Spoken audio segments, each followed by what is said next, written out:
I think the next thing we wanted to talk about in the call was the go-to-market strategy, right, Sachin? So any comments from you and Kris on what Palantir's go-to-market strategy is in the future and how they actually achieve this $16 valuation long term?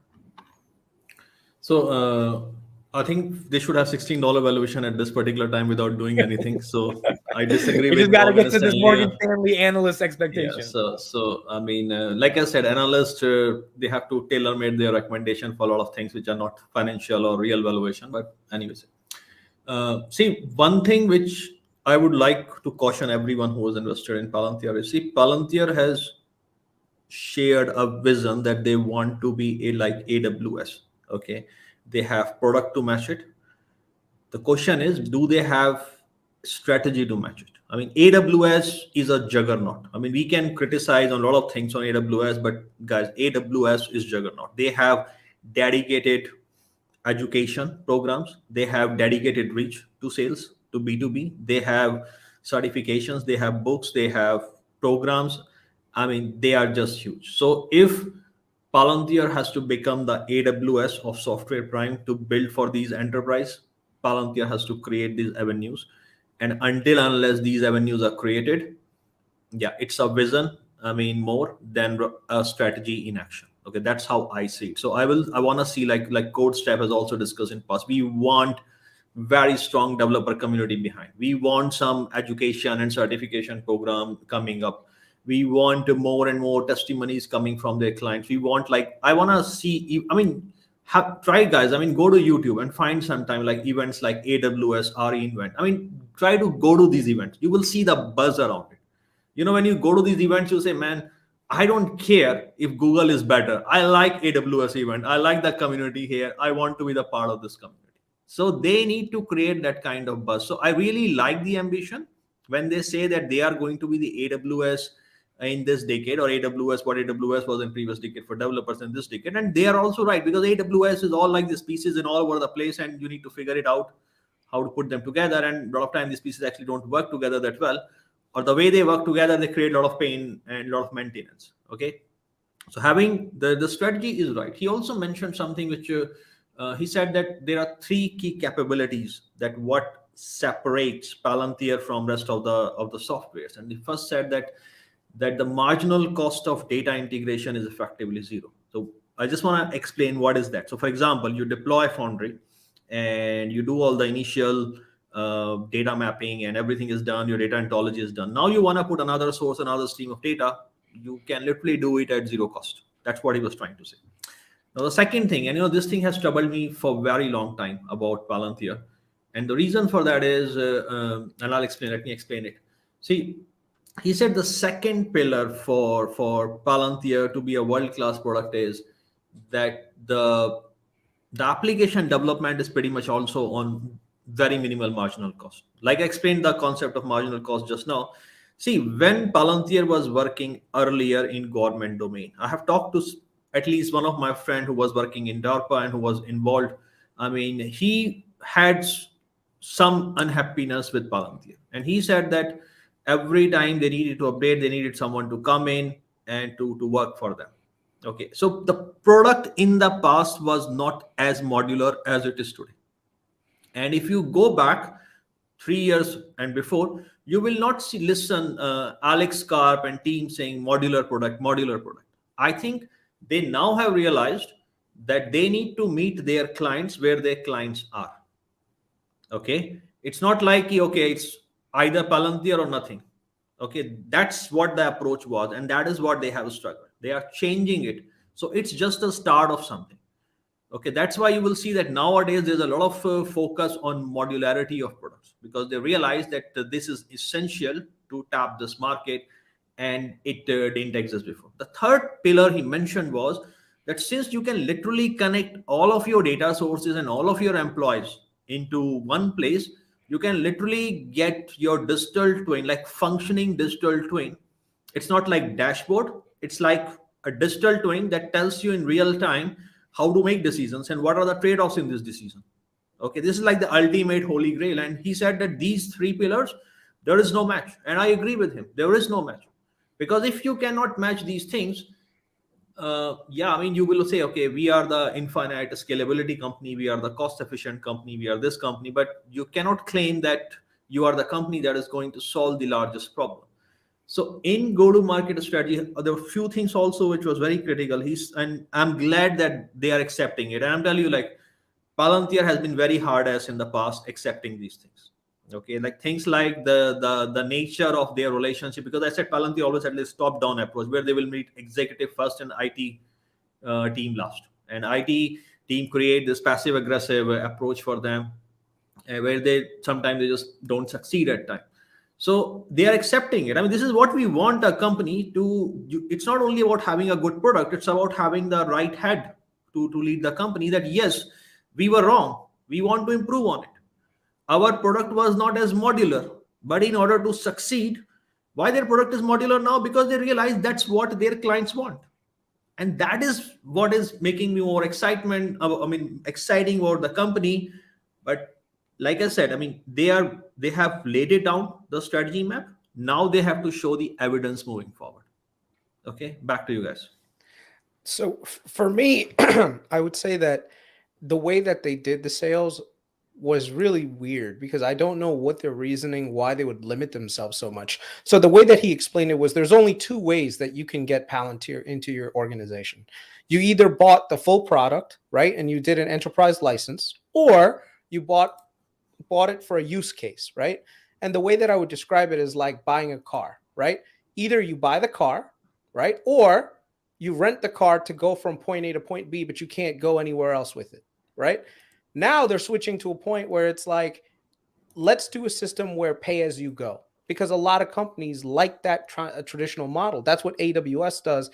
That's what the other major cloud providers do too, is that you only pay for services that are meaningful to you. So if Palantir is successful and people become used to it, that just means that the revenue is going to grow higher and higher, right? Because people are going to be paying you to use the product. So I think that optionality is going to open doors to a lot of organizations. The other thing is I work in healthcare IT. One of the things that we hate is being kind of like things going over our heads. It's great that you want to do executive to executive meetings, but then you go to IT and guess what? That executive comes to us and says, hey, you're going to adopt this product. If it's not something that we didn't give a blessing on, there's one of two things that's going to happen. One, we're going to throw a monkey wrench into your adoption. Okay. Whether that means that we'll technically not support the product as much as we should, we'll slow walk all the tickets we get about the product, or the end users, when they reach out to us for anything, instead of pointing them in the right direction, we'll just say, it's not my product, not my issue. Right. And that's really bad, because that means that then people will be critical of that product. So you have to get IT engaged, even on some level, so that this way IT can say, you know what, we're your partner in this. Because at the end of the day, who's going to end up supporting this product 24/7 when Palantir is not 100% there? Like, you think a forward deploy engineer is just going to sit there all day long answering questions from every end user? No, you're going to need super users on site. They're going to be willing to address some of the leadership and even the people on how to deal with things. So I think the approach that they're going with now is better. That they're saying, you know what, we need to open ourselves up.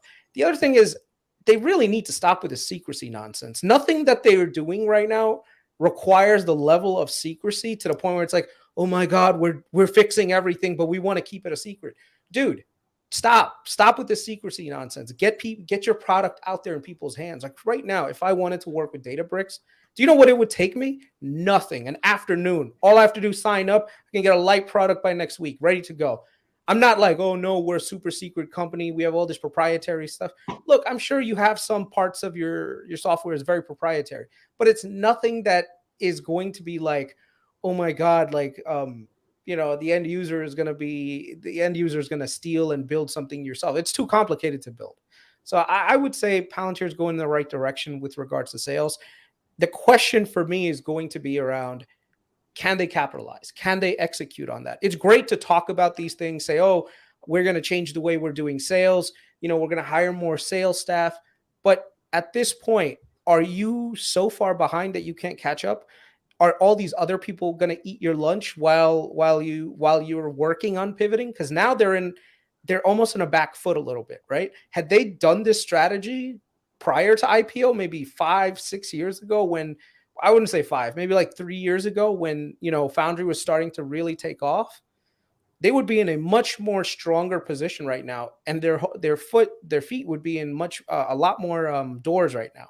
In which case, now we would be seeing a much more scaled up approach. So I think right now they are still moving in the right direction. You know, everyone is okay. Everyone is confirming that.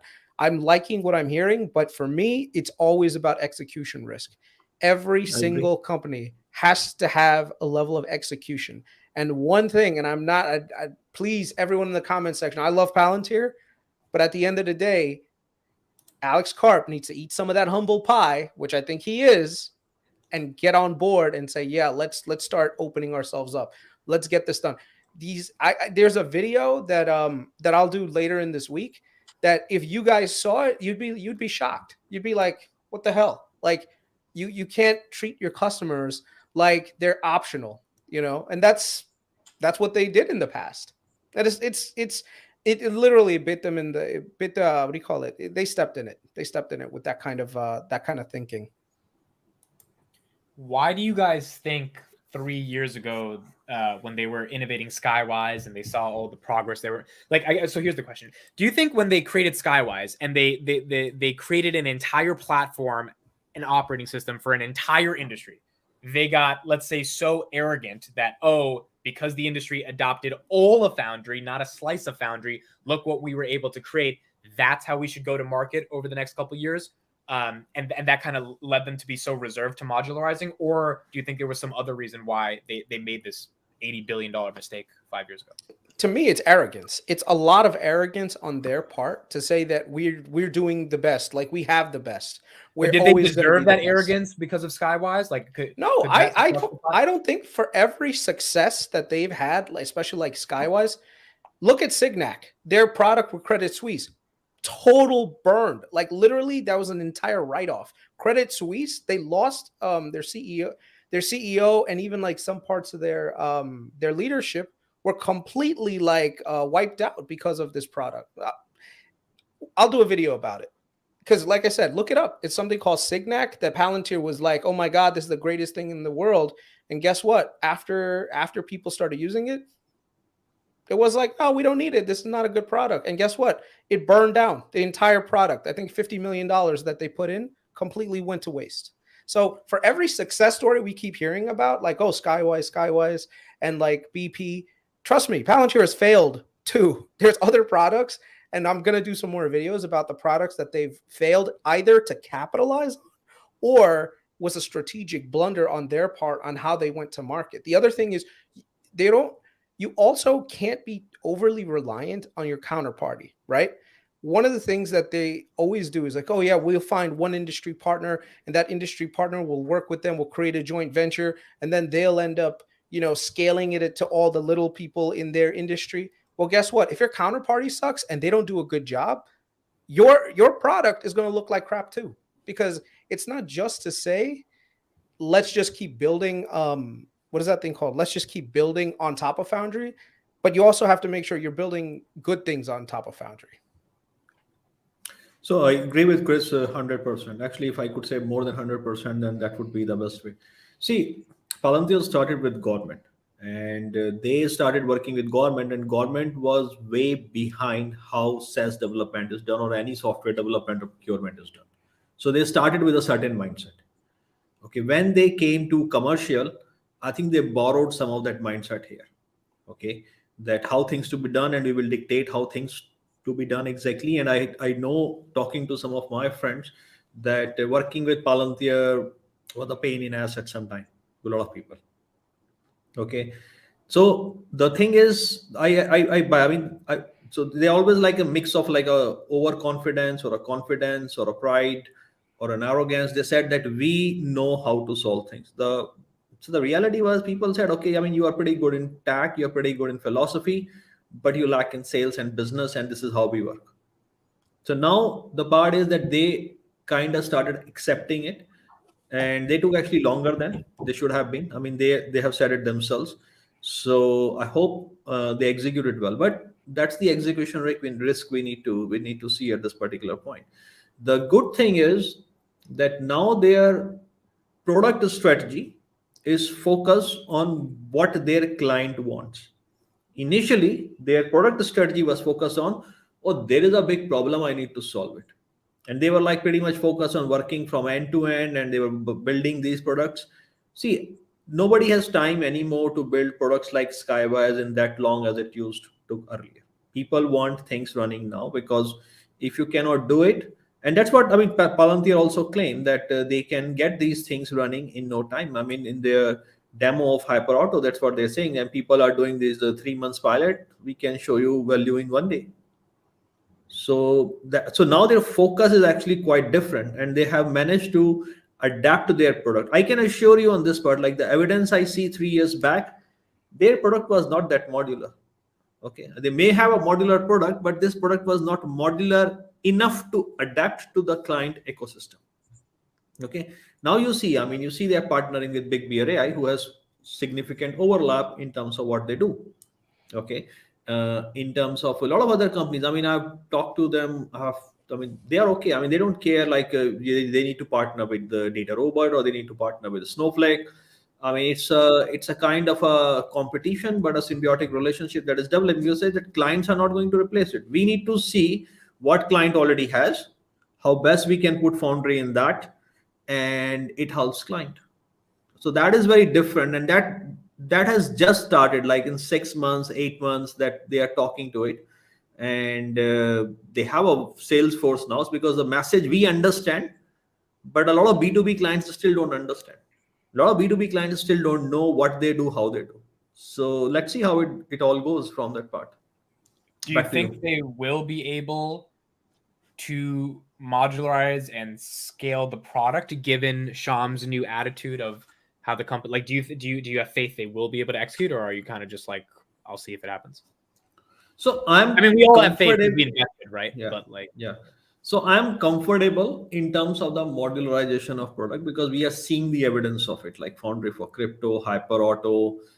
These are like kind of the evidence, okay, that they can really modularize. Okay, whether they will be successful in doing this and capturing the largest market and monopoly at this time, it's not the most likely outcome.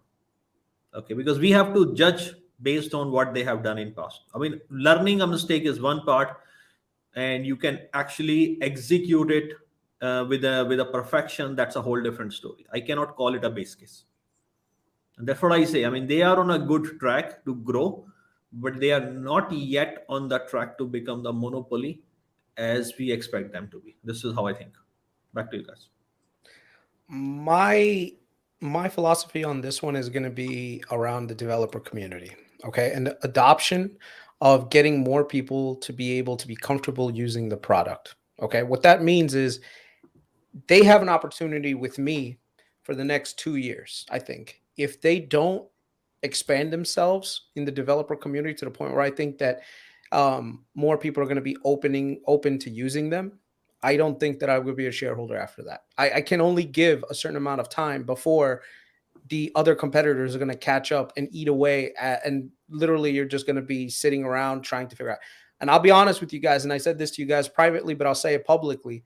The day Databricks goes public, I'm probably going to sell half of my Palantir and buy Databricks, because Databricks, the one thing that they have on their side is execution.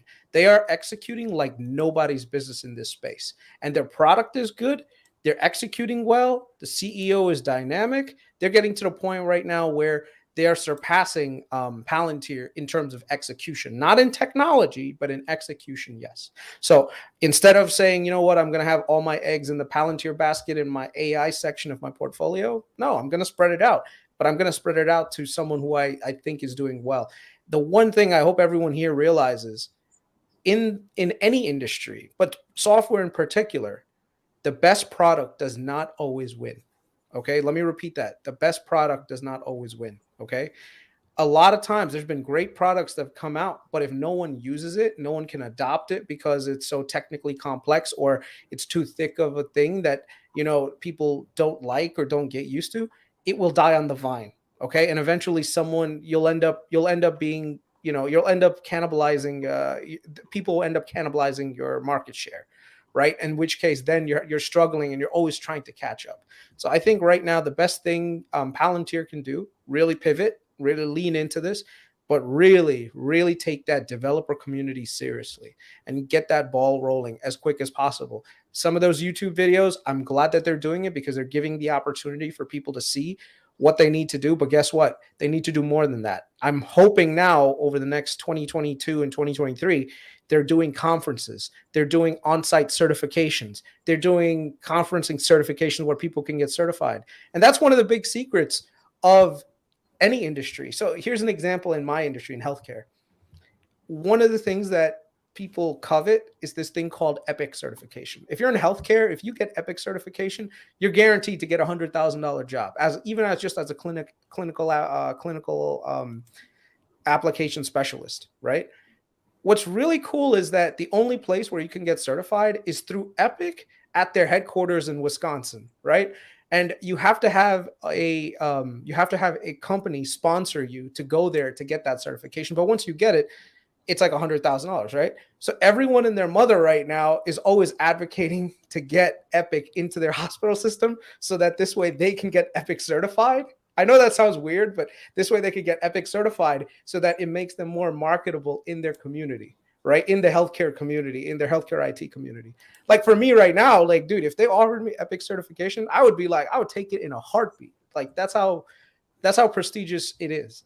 And I hope Palantir does the same thing where they're like, you know what, come everyone, get Epic certified. Just as long as you work at a facility, at a what is that thing called? At a business that owns or that not owns but has a partnership with Palantir, come and we'll get you certified, and let's see where things go. One thing which I realized, and I worked on large scale enterprise data strategy project and implementation.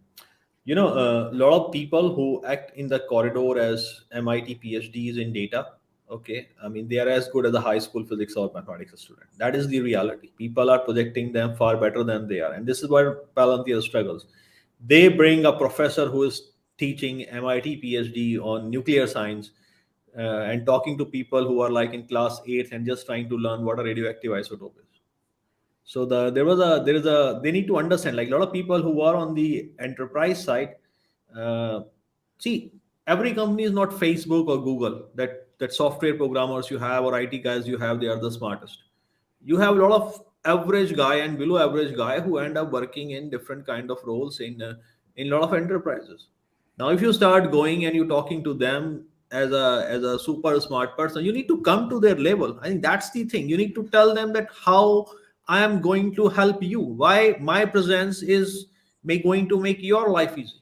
Because if you come across as someone what Trump will call like a braggadocious or something, is like the guy will say, "No, dude, I don't want this guy. He can eat my job." So there's a lot of context in B2B. So they need to sort those things out. What they need to focus. You cannot correct all of your mistakes. Okay, they have given ground to companies, and these companies, they need to focus on a very simple thing, that our strength is that we can help build our client products faster than anyone. So they need to focus and getting it done. If they are getting it done, eventually, okay, everyone will start realizing and everyone will start picking on it. Back to you guys. Do you think Databricks could be the competitor Kathy's talking about, given they're private? So, I have to be a bit discreet here because there is an NDA I just signed last week, so I have to be careful what I say now. Sachin always signing these deals, bro, all the time. He's got all. I'll be working on a data strategy project for a large MNC, so in London. So that's pretty much my next 2 months are going to be. See, Databricks has a valuation last I checked was 38 billion. So let me just first split the valuation versus the company. Okay, when the company will eventually IPO, I would expect company to go down in, because valuations are really cooked in the private, especially in the data space. So that's pretty much. So I'll not be buying the IPO of Databricks. I'll wait for 6 months, 8 months before the carnage happens and the lockup expires before I try to buy it. I like Databricks as a company a lot. Okay. But Databricks, like CodeStep has said, they are just another piece of the wall. They are not like, okay, a whole. But why companies like Databricks are important? Because they are meeting the clients where the clients are. They ask client, you are doing some data use case, what is your problem? They say, oh, we are struggling on this piece. They say, okay, this is how we can solve it. They don't go and claim that we are going to solve your largest problem. They go and they ask, what is your problem as of today, which you want to solve in next 7 days? That's a very different strategy of reaching your client compared to what Palantir is doing. Palantir is going to executives and they say, okay, what are the biggest problem you are looking on your table? Now, Databricks, as Kris mentioned, like it goes to an IT guy and says, how can I solve you? Can you get me a work order of 75K? Okay, so they are working in a very different dimension and a very different cost range. So they are moving 1 inch at a time. Well, Palantir has tried in past is, why don't we go from one mountain to another mountain? So that's the challenge. So like I said in past, like this, you cannot understand the value of Databricks and Snowflake until and unless you talk to their customer. When you look on paper, you say, yeah, Snowflake is not that special. I mean, AWS, SageMaker does, BigQuery does the same thing. You need to talk to the people actually who will tell, dude, my life is so simple using Snowflake. So until and unless working level guys going in open and saying, and the developer community is saying, dude, my life is so simple building products on Palantir. I would not have done anything like this on AWS. Until and unless we have those people going and saying, yeah, there will always be a question mark on Palantir.